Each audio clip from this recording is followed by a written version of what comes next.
This conversation we're having in this room today is very important. It impacts on all of us. So thank you for joining us. My pleasure. Thank you.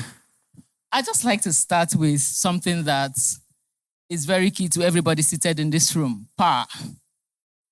I believe that every Nigerian, one of the wishes, if you were to make a wish, if you had a magic wand and you say, what is it that you need most? Everybody wants 24 hours of supply.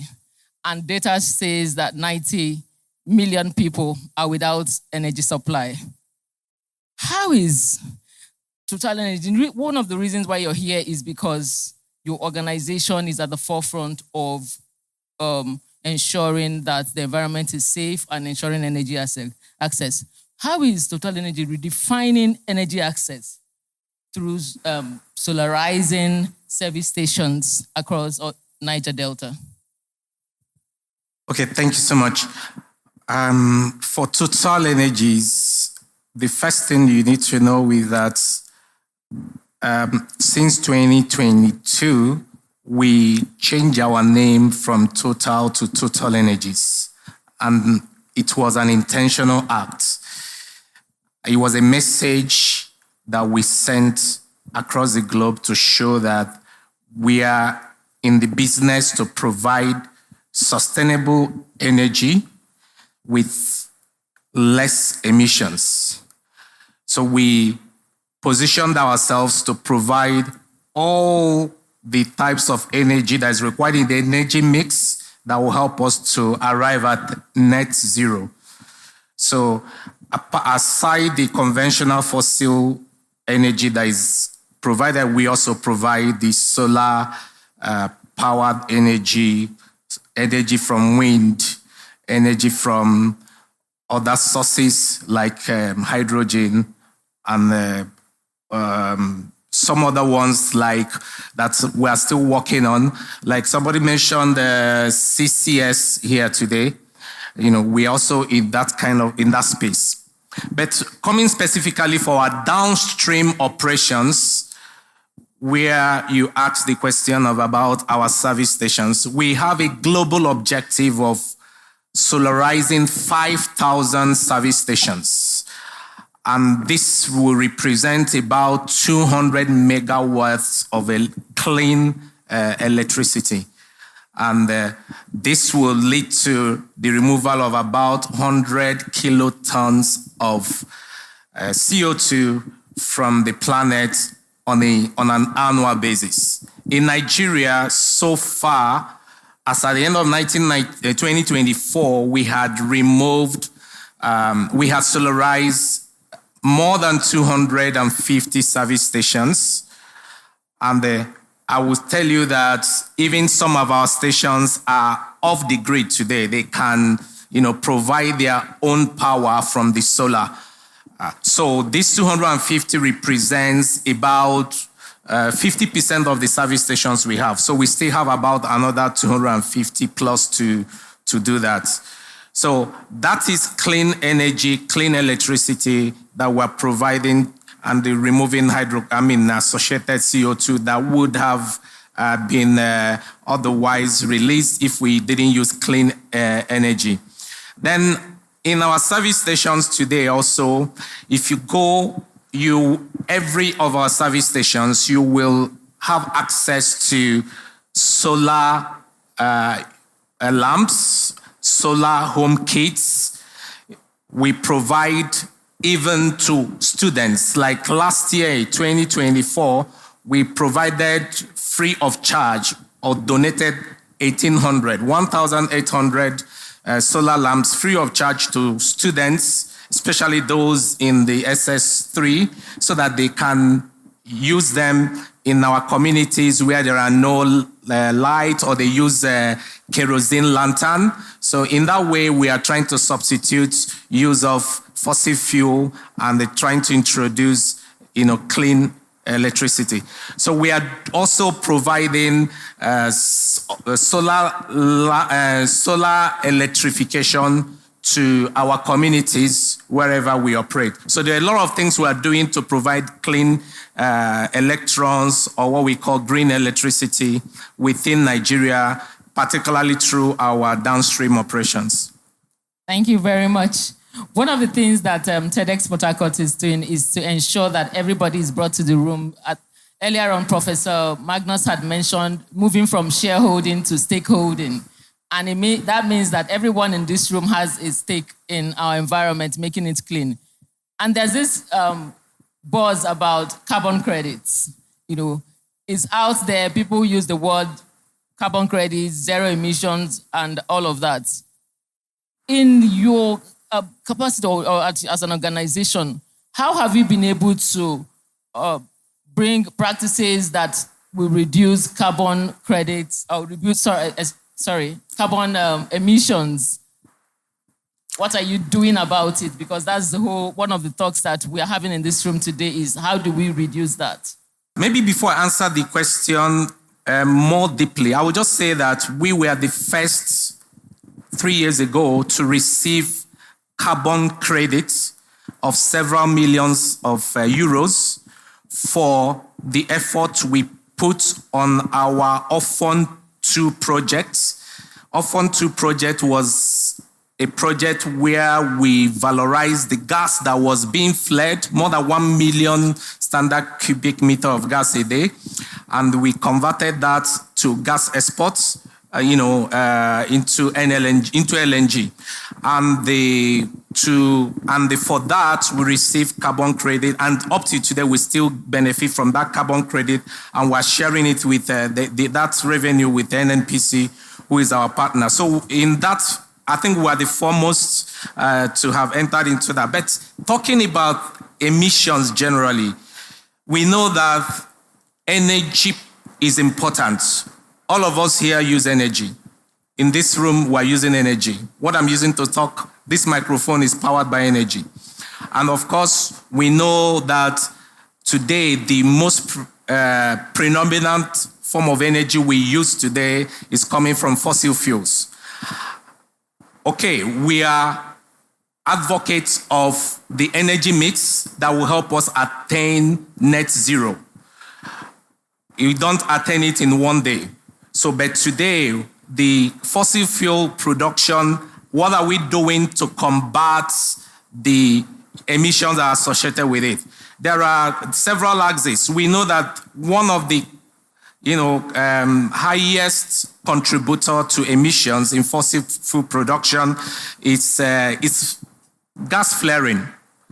In Nigeria today, there's a lot of places where gas is flared, but I will say that for Total Energies, last year we celebrated the end of routine flaring in our operations. So we are the first IOC to attain that goal, to stop routine flaring from any of our facilities.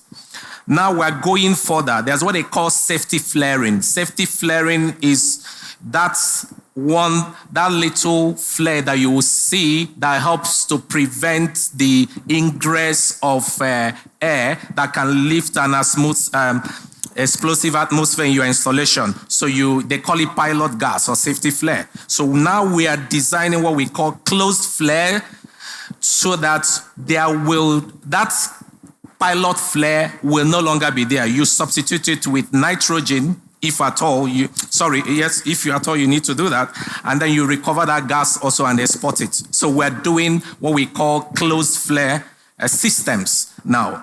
And then secondly, the next axis is methane emissions. Methane, the main challenge about methane is that it's difficult to detect and it's difficult to measure. So you cannot control what you cannot measure. So what we've done, first of all, we innovated a drone. It's called Ozia, and I think it's an innovation in the industry. We have brought it into Nigeria. We are using it on all our installations to check and quantify and detect wherever there is methane, and we tackle it immediately. We have also given it to some of our partners, to NLNG, to NNPC, to help. So it's something we're also providing to the people in the society to say, you need to be able to use it to detect wherever you have methane emission. And the one thing with methane is that, we have professors in the room. They know that it contributes many times more to to the ozone layer depletion compared to CO2. So it's quite, so if you tackle methane, for one molecule of methane you tackle, you might be actually tackling, several 50, maybe I can actually say, depending on how you quantify it, it can be up to 50 to 80 times CO2, equivalent CO2 that you're tackling. So we measure, and then there's also what we call permanent meter monitoring. So we're installing permanent methane monitors on all our installations. There are thousands of them to make sure that you are identifying methane as they come and you are tackling them. And then there is also another aspect of emission, which is the liquid fuel. Liquid fuel, a lot of us are guilty of it. Yeah, that's either by petrol or diesel, mainly diesel for industrial purposes. So what we've done is that there is nowhere today we use diesel on a routine basis, even for our rig. I'll talk about that probably later. For our routine electricity needs in the offices, in our residences, we have installed gas turbines plus solar systems. So it's a hybrid system. So we use gas turbine generator and complemented by solar panels that we've installed on several roofs, both in our offices and in our accommodation areas. So in this way, you also take away a lot of carbon. I would say that in our operations, in our JV asset today, we have reduced by more than 40% carbon emissions compared to 2020. So it's a permanent battle for us. It's an intentional effort, and it's something we're very deliberate about. And one at a time, we are reducing the carbon emission that is associated with our operations. I'm glad to hear that, Dr. Briggs.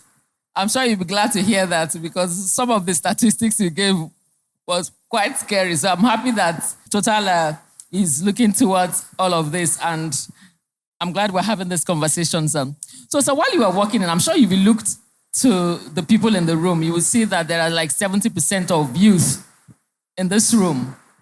What is the plan for the green economy? What is the plan for the youth of Niger Delta, given your organization? What have you been doing, or what are you doing currently to ensure that the youth, the people in this room, that they live here knowing that there is hope for green economy going forward? Okay, so for talking about green economy, I think the most important aspect of green economy is knowledge, creating the capacity, creating the bringing the innovations around it. And the young people represent that set of people that will bring it. So developing their human capacity is a very important investment towards that. And for us, talking about climate change, talking about the net zero, we have been deliberate about what we call sustainability levers. So there's something we call 5 levers of sustainable change. And in that sustainability conversation, people, the human capital, is a very strong pillar of it. So we have several programs to develop the human capital in this area. I would say that we are the only ones that have a higher institution in Nigeria where we train graduates for the energy sector. There's an Institute of Petroleum and Energy Sector, Energy Studies in Uniport.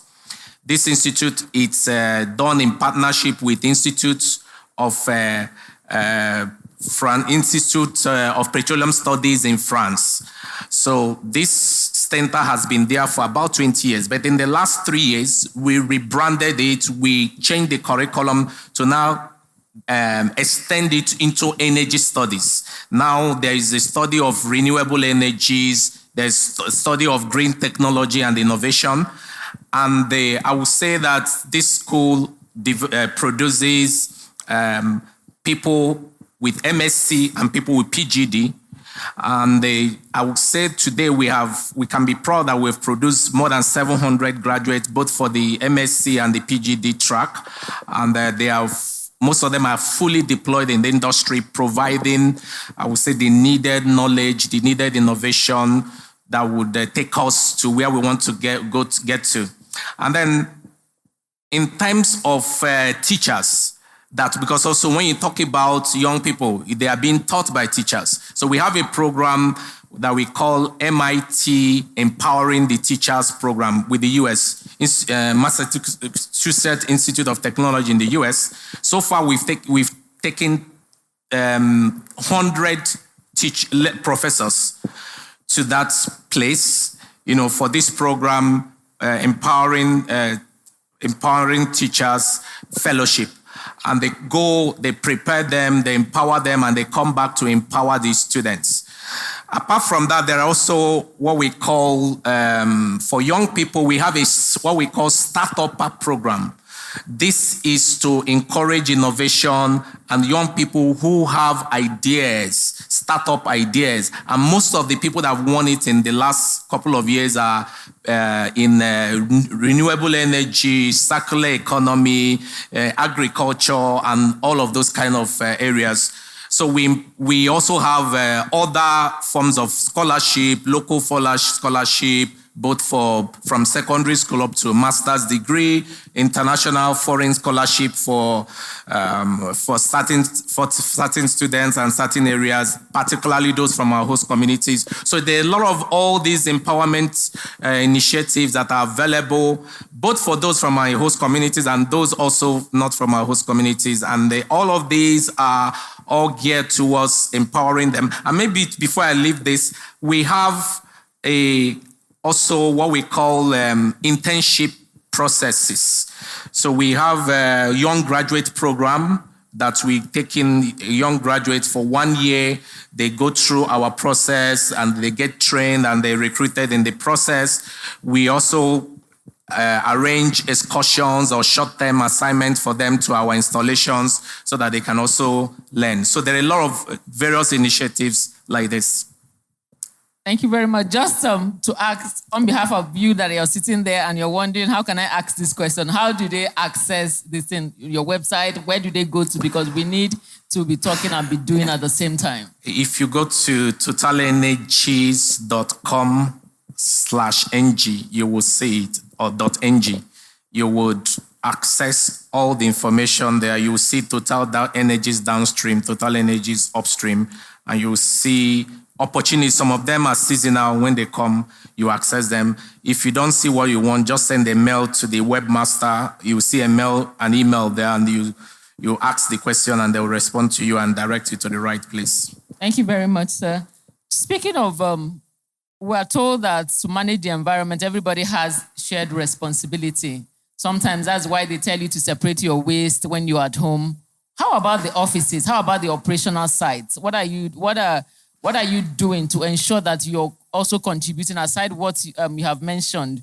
In the offices, are there things that you're doing to ensure that even when people come to work, they are aligning to keeping the environment safe? When it comes to the environmental matters, I think the first point, the departure point to tackle it is from the the knowledge side. Making sure that everyone is aware of his responsibilities and they are meant to do that. And as an organization, one thing we do is that we have what we call an environmental management system. And that system is what enshrines everything that everybody's supposed to do. And of course, today we know that ISO 14001 is an global environmental management system that everyone that really means it should subscribe to. So for us, all our sites for the last 10 years, both offices, accommodation, wherever we are, we have this certification, and is renewed every year, and we have them, permanently in place. We have about 12 of them, and we always make sure that they are in place. So that's the systematic aspect of it. And then, of course, we have a lever that we call one of our 5 levers of sustainable change. We call it environment. So it's something that is embedded within everyone, within the minds, the hearts and minds of everyone that works with us. And everyone is mandated to undergo a training that we make you certified to show that you have all the knowledge you need in this area. That's the second aspect. And then there is what we call targets. We have set several targets regarding emissions to the environment, regarding major environmental events, regarding flaring, as I had said before. So we have several targets, and every year we try to make sure that we improve on those targets. So today we know that we have 0 targets on environmental emissions to the major environmental events or discharges to the environment that are unplanned.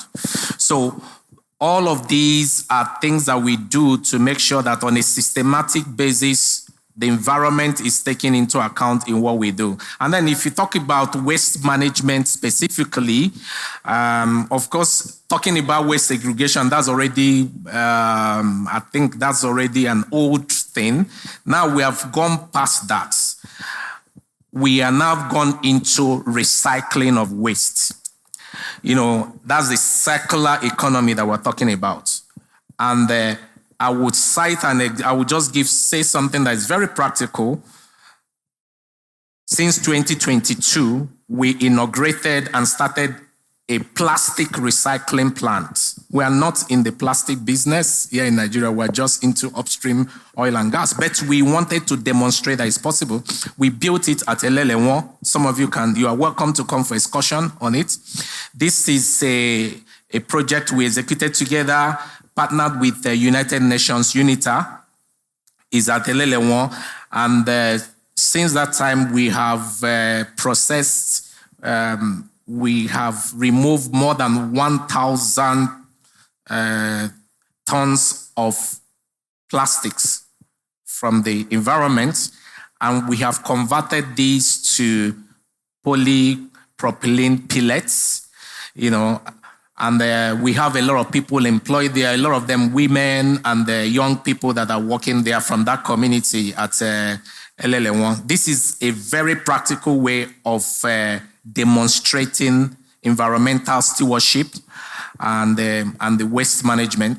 Also, at our facility at OML 58, we have built a compost plant that all the food waste we generate, we take them there and we convert them into a compost, into a manure system that, the farmers, we give it free to the farmers and they use it to, apply to their plants and to their crops. So these are sustainable measures and that we undertake.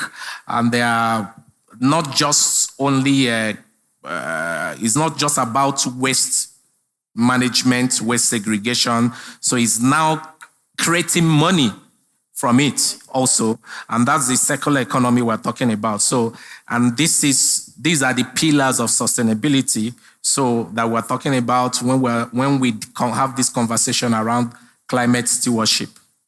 Okay, thank you very much. I was going to leave this question, but I know that our time is up.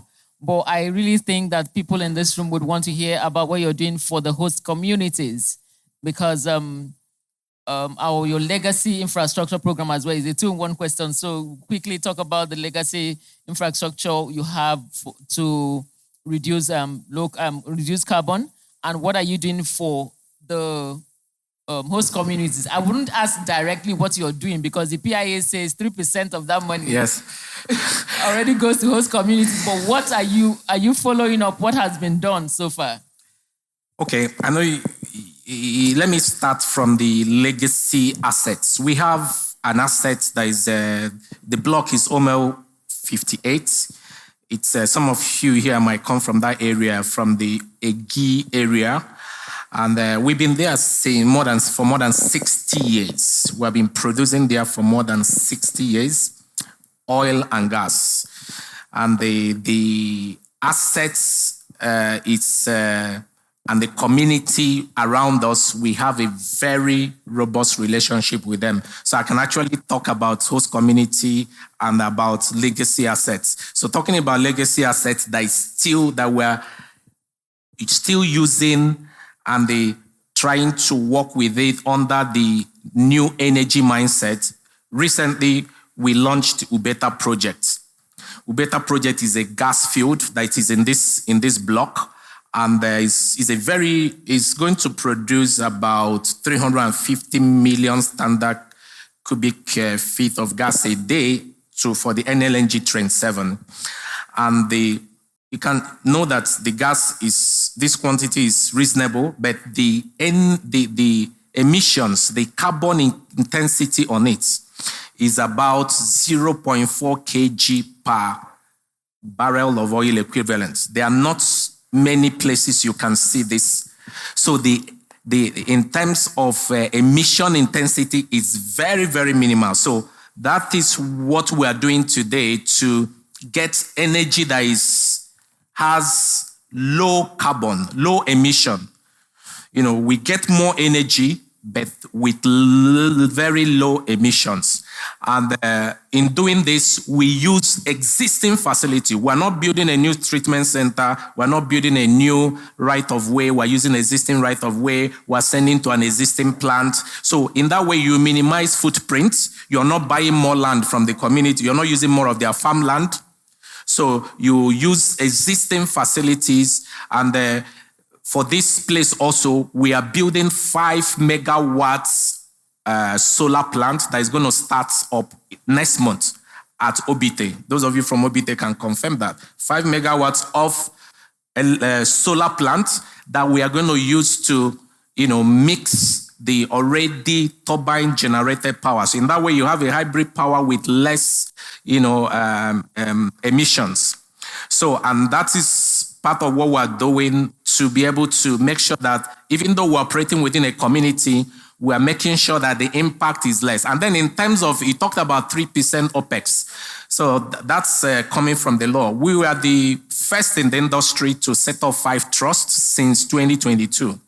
And 2 weeks ago, we were at Obagi, I think it was in the media, to commission 9 projects that these trusts have done. At least one of these trusts have performed. And some of the projects they commissioned are actually, linked with